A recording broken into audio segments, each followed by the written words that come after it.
예수님께서는 우리를 위해서 죽으시고 또 우리를 위해서 살아나셨습니다. 그리고 곧바로 부활하셔서 승천하신 것이 아니라 이 땅에 머물러 40일 동안 나타나셔서 제자들에게 하나님의 나라의 일을 말씀하시고 성령을 받거든 내가 너희에게 성령을 보내줄 텐데 반드시 성령을 받아라. 성령을 받거든 복음을 증거하라 라고 말씀을 하였습니다. 자, 이 40일 동안에 나타나셔서 하나님의 나라 일을 이야기하셨다. 자, 하나님의 나라가 무엇이길래 나타나셔서 하나님의 나라 일을 말씀하셨을까? 어찌 보면 반복해서 이야기하는 것 같거든요.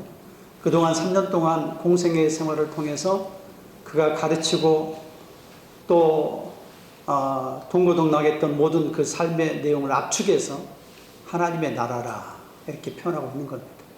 자, 하나님의 나라에 대해서 이야기하고 반드시 성령은 받아야 된다.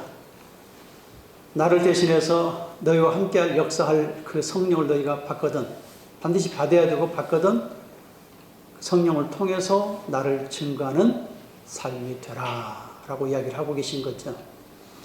자, 오늘 예수님을 따르는 자 우리는 무엇이 가장 중요한 것인지, 자, 하나님의 나라가 무엇인지, 그리고 우리는 왜 성령을 받고 성령을 받았다면 어떻게 복음을 전해야 되는지에 대한 부분을 본문을 통해서 구체적으로 살펴보고자 합니다. 자, 첫째로 예수님을 따르는 자는요, 예수님으로 사는 삶이 되어야 됩니다. 예수님으로 사는 삶. 3절에 그가 고난 받으신 후에 또한 그들에게 확실한 많은 증거로 친히 살아계심을 나타내사 40일 동안 그들에게 보이시며 하나님 나라의 일을 말씀하시니라. 자, 40일 동안 그들에게 보이시며 하나님의 나라 일을 말씀하셨다. 하나님의 나라. 우리가 이 세상이 물질의 세계만 있는 것이 아니라는 것을 배웠죠. 또 알고 있죠. 물질의 세계뿐만 아니라 영적인 세계로 구성이 되어 있습니다. 즉 보이는 세계와 보이지 않는 세계. 성경에서는 끝없이 그 영적인 세계를 볼 줄 아는 신앙이 되어야 된다라고 이야기를 하고 있습니다. 자, 성경에 이사야 66장 1절을 보면 자, 하늘은 나의 보좌요 땅은 나의 발등상이라. 너가 나를 위해서 처소를 짓겠다고 하는데 내가 성전이라고 하는 이 조그만 처소에 거기에 갇혀있을 존재가 아니다. 즉 그 처소는 짓되 나는 거기에 갇혀서 있는 한정된 존재가 아니고 전능하신 하나님이다. 이걸 말씀하시고자 하는 거예요. 그러면서 얘기하시는 그 내용의 초점이 하늘은 나의 보좌. 보좌는 뭐예요? 통치할 의자에 앉아서 왕의 보좌에 앉아서 통치하시는 분. 하늘은 나의 보좌라는 겁니다. 그런데 땅은 나의 발등상이란 말이죠. 그 받침대란 말이에요. 근데 그 받침대가 어디에 있느냐? 땅을 표현하고 있는데 자, 이 땅은 역대상 28장 2절에 보면 성전 안에 있는 언약궤를 나의 발등상이라 라고 이야기를 해요. 자, 그림을 한번 그려보십시오. 자, 하늘에는 하나님의 보좌가 있어요. 그리고 거기에 예수님이 앉아 계셨어요. 그리고 앉아 계신 그 주님이 그의 발을 어디다 지금 내려뜨리고 있는 거예요? 성전의 언약궤 위에다 다리를 이렇게 올려놓고 있는 거예요. 받침대를. 발등상은 받침대를. 자, 이 그림은 물질의 세계와 영적인 세계가 있는데 보이지 않는 영적 세계에 하나님이 하늘에 앉아 계셔서 땅을 다스린다 이 말이에요. 땅에다가 다리를 올려놓고 계신다 이 말이에요. 그 가운데서도 성전 안에다가. 그 성전이 우리라고 했잖아요. 우리의 마음속이란 말이에요. 언약궤는 우리의 마음속에 있는. 그래서 말씀이 있는 언약궤, 우리의 말씀 속에 들어오셔서 주님이 우리를 다스리고 통치하는 나라가 하나님의 나라예요. 그래서 성경에서 영어로 표현할 때는 킹덤 오브 갓이에요. 하나님의 왕국이 왕국, 나라. 주님이 우리를 다스리는 나라. 자, 이미 이게 존재했어요. 예수님 오시기 전에 이미 보이지 않는 영적 세계와 보이는 이 물질의 세계가 존재하는데 예수님이 그것을 이 땅으로 가져오셨어요. 가져오신 분이 누구냐? 예수님이래요. 하나님의 나라를 이 땅으로 가져오신 분이 예수님이다 라는 사실을 우리에게 가르쳐주고 있어요. 그래서 누가복음 17장 21절에 보면, 누가복음 17장 21절에 하나님의 나라는 여기 있다 저기 있다 할 것이 아니요 바로 너희 안에 있느니라. 너희 안에. 그 너희 안에가 뭐라고 그랬어요? 영어로 표현하면 어멍이, 우리들 가운데 있는 거예요. 사이에 있는 거예요. 주님이 제자들 사이에 지금 서 있는 그 모습, 우리 가운데 이 땅에 와 있다는 말이에요. 근데 그분이 올라가시고 난 다음에 성령으로 우리 안에 들어오시면 우리 안에 들어오시는 것이 돼요. 그러면 우리 안에 하나님의 나라가 들어오는 거예요. 자, 주님이 지금 그 자신이 육신을 입고 오신 그분이, 그래서 예수님 자기 자신이 사실은요 하나님의 나라고 왕국이에요. 그가 이 땅에 오셔서 다시로 통치하는 그 나라인데, 그분이 다시 올라가셨다가 성령으로 들어오셔서 우리 마음속으로 들어오시면, 우리의 마음속에 들어오신 그분이 우리를 통치하고 다스리는 나라가 하나님의 나라라 이 말이에요. 그래서 among도 쓰지만 within, 우리 안에 계시는 거예요. 우리 안에.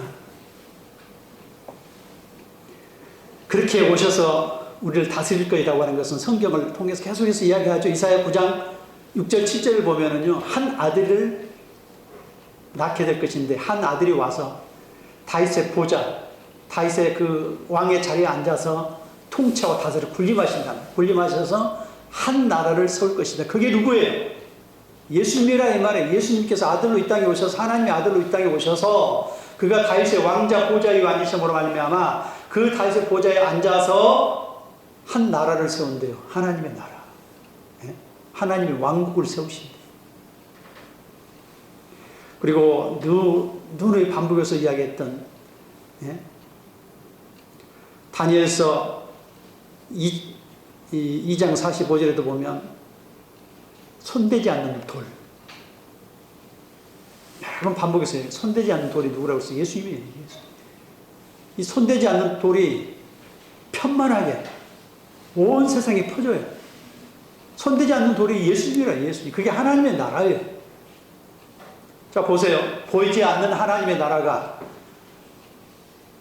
있었는데 우리는 잘 못 보잖아요. 그분이 직접 그냥 오신 거예요. 이 땅으로 가져오시고, 자기 자신이 하나님의 나라예요. 그리고 그분이 가져오셨어요. 가져오셔가지고 우리 가운데 하나님의 나라를 보여주었어요. 하나님의 나라가 어떻게 통치되고 다스리는지. 그래서 성경이 이렇게 이야기를 하잖아요. 마태복음 12장 28절에 보면, 내가 성령으로 귀신을 쫓아낸 것을 보면 이미 너희 가운데 하나님의 나라가 임했느니라. 이걸 좀 더 구체적으로 표현하면 누가복음 4장에 예수님께서 나사렛 회당에 가셔가지고 이사야의 말씀을 인용을 하시면서 이제 내게 성령이 임하였으니 나에게 복음을 전하게 하여 하시려고, 내게 기름을 부으사 포로된 자에게 자유를, 갇힌 자에게 노임을, 눈먼 자 눈을 뜨게 하면 주의 은혜의 해, 즉 희년이란 말, 50년 됐을 때 완전하게 해방시켜주시는 은혜의 해를 선포하게 하려 하십니다. 자, 주님이 오심으로 말미암아 구원, 회복, 치유, 자유, 이것이 하나님의 나라라 이 말이에요.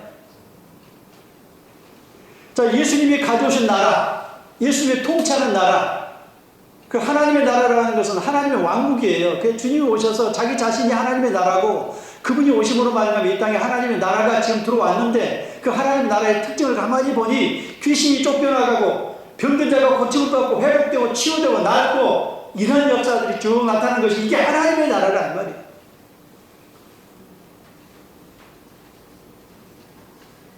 이게 하나님의 나라라. 해방이 이루어진 나라. 종의 노예로부터, 사단의 노예로부터, 우리가 귀신의 그 얽매임으로부터, 질병의 고통으로부터 주님이 다스리고 통치하는 그 시점부터서 우리는 이게 해방이 될 수 있다라고 가르치는 거예요. 주님이 통치할 때는 이게 물러난다. 회복이 된다. 구원이 일어난다. 치유가 일어난다. 질병이 고침받는다 이 말이에요. 자, 그게 그분이, 그 하나님의 나라가 우리 안으로 성령으로 들어오시면 주님의 나라가 우리 안으로 들어오잖아요. 예? 주님의 나라가 우리 안으로 들어오는 거예요. 그러면 우리가 그 주님의 이름으로 명령하면 하나님의 나라가 우리 앞에 현실로 나타나는 거예요. 그래서 요한복음 16장 24절에 보면 너희가 지금까지 내 이름으로 아무것도 구하지 아니하였으나 구하라 그리하면 받으리니 너희 기쁨이 충만하리라. 아니 지금까지 하나님 앞에 기도를 했잖아요. 그런데 거기다 뭘 단서를 붙였어요? 지금까지 내 이름으로. 지금까지는 너희가 내 이름으로 구하지 아니하였단 말이에요. 그러나 구하라. 이제는 주님의 이름이 하나님의 나라다 이 말이에요. 그래서 내가 내 속에 들어있는 그 성령 예수님께서 들어와 계심으로 말미암아 하나님의 나라가 들어와 있기 때문에 이제는 주님의 이름으로 기도하면 하나님께서 하늘에서 응답하신다. 누구의 이름으로? 예수님의 이름으로. 사도행전 3장에 보면은요, 베드로가 주님의 이름으로 안진뱅이를 이렇게 세우잖아요. 내게는 은과 금은 없지만 내게 있는 것이 있는데 나사렛 예수 그리스도 이름으로 일어나 걸어라. 질병으로 고통받고 있는 안진뱅이를 이렇게 세우는 거, 회복시키. 이게 하나님이다. 아까 제가 뭐라고 말씀했어요? 마태복음 12장 28절에 성령으로 귀신을 쫓아낸 것을 보면 이미 하나님의 나라가 임하였다. 이거 하나의 한 특징이에요. 야, 너희가 하나님의 나라가 잘 무엇인지 모르니까 내가 이렇게 좀 회복시키는 게 하나님의 나라다 이 말이에요. 아까 이야기했던 누가복음 4장에 있는 이야기예요. 회당에 가가지고 나를 통해서 내가 지금 이 하나님의 나라를 가져왔는데 내가 선포하고 내가 명령하고 했을 때 그들에게 뭐가 나타나요? 예? 포로된 자가 갇힌 자가 전부 다 회복되고 일어나는 거예요. 희년의 역사가 나타난다. 희년은 모든 게 다 해방이 되는 거예요. 해방. 종으로부터 해방, 압제로부터 해방, 눌림으로부터 해방, 모든 게 다 해방되는 거예요. 구원과 구속과 자유를 누리는 거예요. 이게 하나님의 나라라. 그래서 그 주님이 우리 안에 들어오심으로 말미암아 이제는 내 안에 주님이 있으므로 예수님의 이름으로 명령할 때 기도에 응답이 되고 예수님의 이름으로 명령할 때 귀신이 쫓겨나가고 예수님의 이름으로 질병을 꾸짖을 때 그 질병이 낫게 되고 구원과 회복과 치유가 일어난다. 이게 하나님의 나라의 특징이란 말이야. 그래서 자, 너희가 이걸로 살라. 내가 가져왔느니라. 내가 이거를 이따로 가져왔으니 그리고 너희 안에 지금 들어와 있으니 너희는 살아갈 때 그냥 살아가지 말고 예수님으로 살아가라. 이게 하나님의 나라라는 하나님의 나라. 그 40일 동안 또 강조를 하는 거예요. 너희가 이걸 잊어버리면 안 된다. 너희에게 자유를 주러 왔노라. 해방을 주러 왔노라. 초보의 모습으로 다시는 살지 말아라. 이제는 내가 너희에게 자유와 해방을 주러 왔고 치유와 회복을 주러 왔으니 이제는 그걸 누리라. 누리라. 예수님의 이름으로 살라. 너희 안에 하나님의 나라가 들어와 있다. 우리가 죽어서 가는 곳은 천국. 우리 한문으로 표현하면 비슷한데 그래서 이걸 좀 더 구별하자면 그냥 천당. 우리가 죽어서 가는 곳은 천당이에요. 네? 지금 하나님의 나라가 여기 임했어요. 우리 안에 들어와 있어요. 하나님의 나라라는 거 주님이 왕이 되셔서 우리를 통치하고 다스리는 나라가 하나님의 나라예요. 그래서 킹덤 오브 갓이에요. 하나님의 왕국이라요. 왕국. 주님이 다스리는 나라. 그 나라가 지금 이 땅에 자기 자신이 가지고 오셨고 지금 현재 그 나타나셨고 우리 속에 들어오셔서 우리 속에서 하나님의 나라가 역사가 그래서 하나님의 나라가 확장된다는 것은 믿는 사람들이 많아져. 많아져. 그리고 각각의 모든 사람들이 어떻게 각각의 모든 사람들이 각각의 구원받은 모든 사람들이 예? 각각의 그 삶의 영역 속에서 놀라운 능력의 역사들이 나타나겠죠. 그게 하나님 나라 확장이에요. 확장. 다른 게 믿음의 사람들이 많아져서 그 믿음의 사람들이 주님의 주님으로 구원과 해방과 자유와 치유와 회복과 평강과 자유를 누리는 거예요. 이것이 하나님. 야, 이스라엘 백성들아, 제자들아, 이걸 다시 한번 강조하노라. 이걸 잃어버리면 안 된다. 40일 동안 나타나셔서 계속해서 하나님의 일을 말씀하신 거예요. 하나님의 나라가 뭐냐? 내가 가져왔으니 이것을 너희는 잊어버리지만 이걸 누려라. 이렇게 살아라. 라고 하는 거예요. 우리 안에 오신 예수님으로 말미암아 사는 삶을 통해 하나님의 나라를 이루어가고 복을받아 누리는 저와 여러분이 될 수 있기를 주의 이름으로 축원합니다. 두 번째로 예수님을 증거하는 삶이 되어야 돼요. 예수님을 따르는 자는요, 예수님을 증거하는 거예요. 예수님을 살고, 두 번째로 예수님을 증거하는 삶이 되고,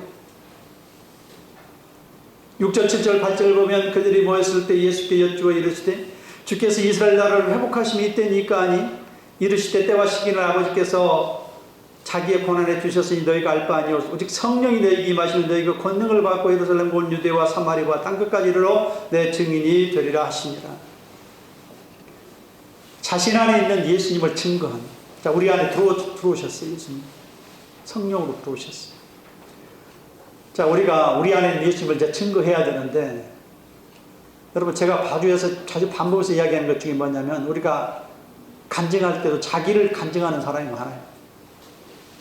여러분, 우리가 이야기할 때 나를 이야기하는 것이 아니라 주님을 이야기하는 초점이 되어야 되는데, 자, 일부의 사람들은요, 또는 다수의 사람들은요, 간증하라고 이야기하면 주님이 나한테 역사하셨는데 그 역사하신 그 주님에 대해서 말하기보다 주님이 나한테 역사한 내가 주인공이 돼서 나를 드러내기를 원해요. 스포트라이트를 내가 받기를 원해요. 그래서 주님도 강조를 해요. 야, 주님이 대단한 분이다. 야, 주님은 그렇게 위대하셔. 그런데 나중에 방점을 어디다 찍냐면 자기가 나는 이런 사람이다. 주님이 나한테 역사한 나는 이런 사람이다. 여러분 가만히 보세요. 간증하거나 무슨 이야기를 할 때 보면은요, 자기는 사라지고 나를 통해 역사하는 그 주님을 보이게끔 해야 돼요. 그래서 나중에 끝나고 나면 주님만 보여야 돼요. 그런데 주님이 나한테 역사한 나는 얼마나 위대한 사람인가 라고 하는 것을 이야기를, 그건 간증이 아니고 주님을 말하는 증거자가 아니라, 예? 나는 쇠하여야 하고 그는 흥하여야 하리라. 내가 보여주기 시작하면 그건 이미 간증이 아니에요. 주님이 증거가 아니에요. 주님만 그려져야 돼요. 보여져야 돼요. 주님만 나와야 돼요. 어디까지 증거를 해야 되냐? 땅끝까지 증거하라고 했어요. 예루살렘 온 유대와 사마리아 땅끝. 땅끝은요, 에치란 단어는 여기 이 헬라어로는 에스카토스, 에치, 히브리어는 에치라는 게 뭐냐면 마지막이라는 끝이라는 말이에요. 끝. 근데 이 끝의 의미가 쉽게 표현하면 땅끝은요, 지정학, 그러니까 물리적인 장소의 먼 개념이 아니고 거기도 포함이 되지만 공간과 시간이 믿지 않은 사람들이 있는 시간을 의미하는 거예요. 그러니까 내 가까이 있는 사람은 땅끝이 될 수 있어요. 내 친척이 땅끝이 될 수 있어요. 안 믿는 사람은 땅끝이, 그러니까 안 믿는 사람들이, 아직 믿지 않는 사람들을 구원해야 될 백성들이 땅끝이에요. 끝. 여러분, 우리가 땅끝이 그러면 멀리 있는 곳만 생각하잖아요. 멀리 가서 선교지에 아주 오지만 생각하잖아요. 그게 아니란 말이에요. 사실은 땅끝은요, 믿지 않는 백성이 있는 사는 곳이 모든 게, 또는 사는 타임, 시간이, 지금 안 믿다면, 안 믿는 사람이라면 그 타임이, 그 시간이 지금 땅끝이란 말이에요.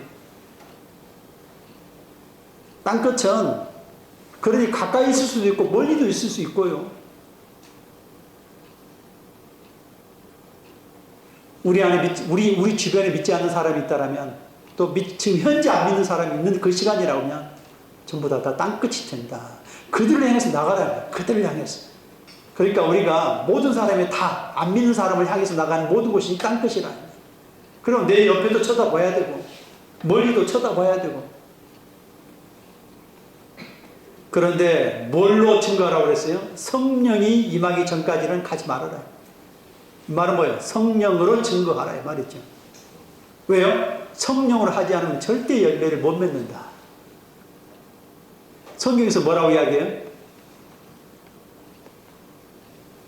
고린도전서 2장 4절 5절 보면은요, 사람의 지혜로 말씀을 전하는 것이 아니라 성령의 능력과 나타남으로 하라고 했어요. 여러분, 우리가 우리의 지식 가지고, 뛰어난 지식 가지고 사람을 논리적으로 뭔가 해보려고 그러면 절대 안 되는 겁니다. 논리적으로 해서 되는 게 아니에요. 네? 논리적으로. 재밌는 말로 해가지고, 코믹한 말, 물론 즐겁죠. 그 듣는 순간에는 즐겁고 하실지 모르겠지만, 또는 접촉점이 될 수 있을지 모르겠지만, 그거 사람이 안 변해요. 철학 공부해가지고 철학적으로 뛰어난 그 생각이 깊은 사람들 가지고 이야기를 하면 사람이 변할 것 같잖아요. 안 변합니다. 논리성을 가지고 해도 안 변하고요. 철학을 가지고 해도 안 들어가고요. 코믹하고 재밌는 이야기를 가지고 해도 사람은 안 변한다는 겁니다. 감정을 움직이는 그런 말씀의 언어를 설교를 한다고 해도 안 되는 거예요. 그런 것 가지고 절대 사람이 변하지는 않습니다. 뭘로 해야 되는 거예요? 사람을 변화시키려고 그러면 사람의 지혜로 하는 것이 아니라 성령의 능력과 나타남으로 하래요. 성령으로 하래요. 성령으로. 예? 우리가 기도로 준비하고 성령으로 말씀을 전할 때 그때 그 영이 하셔야지 상대방이 듣는 영이 역사를 한다 이 말이에요. 그리고 그 열매를 맺기까지 반복해서 증거하는 거예요. 이 단어 보면 내 증인이 되리라 표현했잖아요. 이 증인이라는 단어 다른 말로 보면 증거, 증인 같은 말이에요. 마르투스라는 게 증거, 증인. 동사로 표현하면 증거하다가 이게 증인, 증거인데 여기서 나온 단어가 뭐냐면 마티어, 영어로 마티어, 순교자예요. 순교자. 마르투스. 순교자, 증인은 순교자와 같은 거예요. 또는 증거예요. 증거. 근데 이거 히브리어로 바꾸면 이제 애들한 단어인데 이 애들한 단어가 뭐냐면 반복하다예요. 반복하다. 아, 하나님 말씀을 증거하고 증인이 되려고 그러면 이 단어가 어떤 의미라고? 반복하는 거예요. 반복. 여러분 그러니 보세요. 설교할 때도 반복하는 거고요. 계속해서 예수님 늘 똑같은 말 아니에요. 예수님 믿어라. 예수님이 구원자다. 기도해라. 말씀 봐라. 어찌 보면 반복이에요. 근데 이 증거라는 단어가 애들한 단어가 반복이라는 말이에요. 반복하다. 반복. 예? 강단에서도 여러분들이 귀가 열릴 때까지 믿음이 성장해서 이만큼 자라서 믿음이 성장해 성숙해질 때까지 계속해서 똑같은 말을 다른 방향으로 반복해서 말씀하는 거예요. 하나님 말씀. 권면할 때도 똑같이 반복하는 것이고요. 사람들한테 이야기를 할 때도 반복하는 것이고요. 말할 때도. 성경에 보면 여호수아 22장 34절에 보면은요, 증거의 제단을 세웠는데, 자, 이때는 언제 때냐면, 이스라엘 백성들이 애굽에서 가나안 땅에 나와가지고 여호수아를 통해서 가나안이 정복됐어요. 정복됐는데, 요단강 좌우로 나눠졌잖아요. 요단강 우편에는 두 지파 반, 르벤, 갓, 므낫세 반지파, 나머지 지파 왼쪽 요단 서편에 이렇게 전부 다 이렇게 점령을 했잖아요. 근데 요단강에다가 뭘 세웠느냐면 증거의 제단을 만들어 놨어요. 제단. 증거의 제단을 만들어 놓고 이렇게 이제 너희와 우리는 하나다. 오른쪽에 있는 사람들은 두 지파 반은 너희와 우리와 하나다라고 하는 그런 개념으로 세웠는데 왼쪽 지파에 있는 사람들이 가만히 보니까 얘들이 또 하나 만들었네. 아니 이 증거의 제단은 예루살렘에 있는데 왜 여기를 또 만들었느냐. 그래서 우리하고 분리가 되고자 한 것인가? 전쟁이 일어나려고 그러잖아요. 근데 이걸 다시 설명을 하죠. 나중에 시대가 지나고 시간이 지나고 후대에 이르면 너희와 우리가 결코 같은 존재라. 이걸 볼 때마다 같은 존재라. 그 제단이 뭐냐면 에시에요. 방금 제가 했던 증거, 증인, 이 같은, 이게 이 제단이 뭐야? 증거의 제단이란 말이에요. 에시에 이걸 볼 때마다 반복해서 또 볼 때마다 이 후손들이 볼 때마다 너희와 우리는 하나다. 너희와 우리는 하나다. 하나님을 섬기는 하는 존재다. 볼 때마다 반복해서 계속해서 날마다 달마다 년마다 후손들이 계속해서 그걸 볼 때마다 뭐 이거 증거의 제단을 보고 너와 우리는 하나다라고 하는 거예요. 그래서 믿음을 잃지 않고 하나가 되는 비결. 여러분 우리가 반복이 될 때 우리 속에 각인됩니다. 각인. 말씀이 각인돼. 그리고 믿음이 자라나요. 그러니 우리가 말씀을 전할 때 증거자가 되려고 그러면 성령으로 증거하되 믿지 않는 사람을 향해서 성령으로 증거하되 반복해서 계속해서 그 사람의 각인이 될 수 있도록 예수님으로 자라날 수 있도록 그리고 또 하나는 말뿐만 아니라 우리의 삶 자체가 증인의 삶이 되어야 돼요. 우리의 입술 속에서 우리의 행동 속에서 주님을 증거하는 삶이 되어야 된다. 자신 안에 있는 예수님을 성령으로 우리의 삶으로 증거하는 삶이 될 수 있기를 주 이름으로 축원합니다. 마지막으로 세 번째, 예수님을 소망하는 삶이 되어야 된다. 예수님을 따르는 자는 예수님을 소망하는 삶이 되어야 돼. 자, 우리의 소망은 주님한테 있어요. 세상이 아니에요.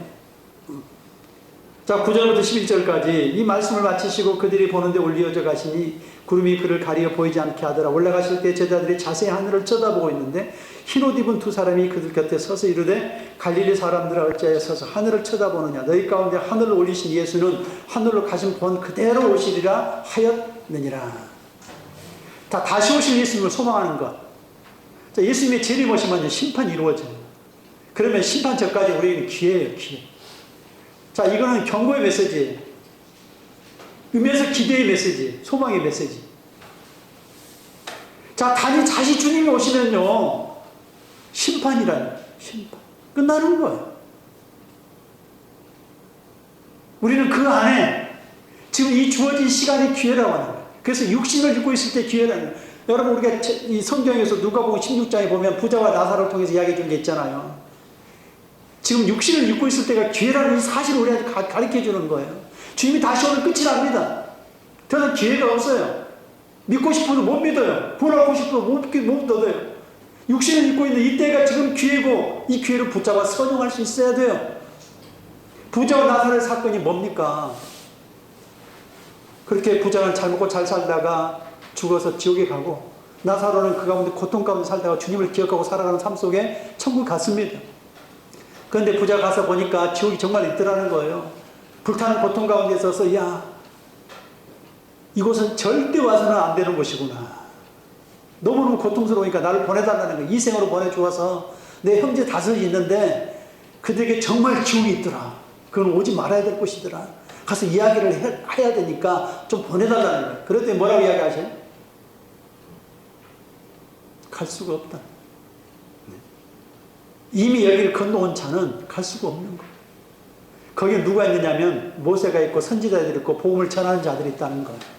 지금 현재 거기에 말씀을 전하는 사람들이 있는데 그 사람들한테 복음을 통해서 듣고 구원을 얻는 것이지 네가 가가지고 다시 올 수 없고 혼도 올 수 없다라고 하는, 갈 수도 없고 올 수도 없어. 이미 끝나는 거예요.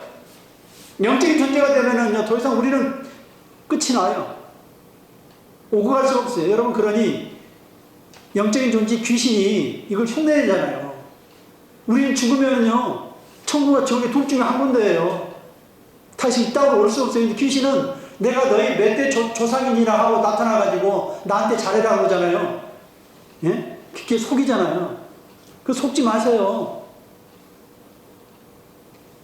그거 다 귀신이 하는 거예요. 귀신이 하는 건 다 속임수잖아요. 지금이 기회라면, 주님 오시기 전까지가 기회라. 육신을 입고 있을 때가 기회라. 하이데거가 존재와 시간이라고 하는 이 실존주의 철학자인데, 책을 통해서 이야기하는 게 뭐냐면, 인간의 존재 방식은 시간성이다. 어렵잖아. 그런데 이게 쉽게 표현하면요, 시간 속에, 현재라는 시간 속에 반응해서 반응한 가운데 진짜를 붙잡는 것이 중요하다 이 말이에요. 인간의 존재 방식은 시간성이다. 자, 존재자와 시간은 다 존재해요. 그냥 시간은 영원한 시간 존재해요. 존재자도 계속 있어요. 그런데 뭘 봐야 하냐면 존재자가 중요하고 시간성이 중요하다. 이 말은 뭐냐면 행위자가 있다는 거예요. 그 행위를 해야 된다는 거예요. 시간이 시간성으로 바뀌려고 그러면 존재자가 존재하면 끝나는 것이 아니라 뭔가 행위자로서 시간 속에서 뭔가를 붙드는 거예요. 그래야 의미가 있는 거예요. 그래서 지금 현재 이 모습, 부조리, 그 다음에 현재 모든 사회 구조, 이게 불합리한 그런 구조 속에 살아가면서 자기 자아를 발견하지 못하면 거기에서 현재 시간 속에 반응하지 못하고 살아가면 자아를 발견하지 못하고 뭔가 틀을 깨지 못하고 살아가지 못하는 이 모습들을, 그 보조를 깨고자 하는 거예요. 그 반응하는 것이 바로 시간성, 현재라고 하는 시간성.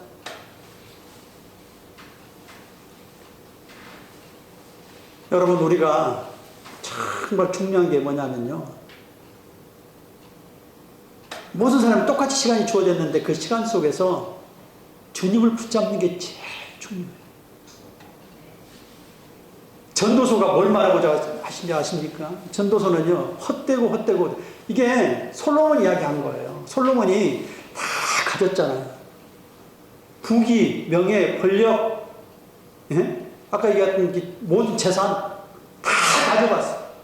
근데 뭐라고 하냐면 전도서 1장 2절에 시작을 하면서 얘기해요. 헛되고 해배래 그래요. 헛되고 모든 게 헛되다니. 지혜도 헛되고 많이 가져간 것도 헛되고, 예? 건강도 헛되고 어느 것도 다 새로운 게 다 헛되더라고요. 허무하더라고요.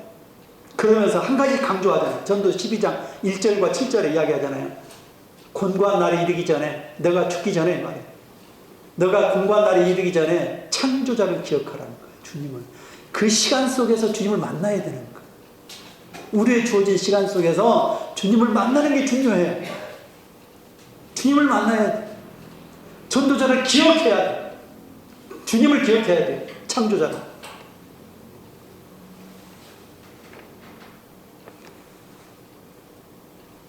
여러분, 우리의 소망은요, 주님에게 있다는 사실. 히브리서 6장 19절에 소망은 영혼의 닷과 같아서 휘장 안으로 들여보내는데, 영혼의 닷이 소망이라는 거예요. 소망. 그걸 비유로 표현하는 거예요. 야, 주님한테 소망을 두는 것은 영혼의 닷을 거기에 주님한테 딱 꽂아놓은 것과 같다. 여러분, 닷을 내리는 이유가 뭐예요? 흔들리지 않는 거 아니에요. 배가 닷을 내려놓으면 흔들리지 않잖아요. 유대인 주화 중에요, 렙돈이라는 주화가 있어요.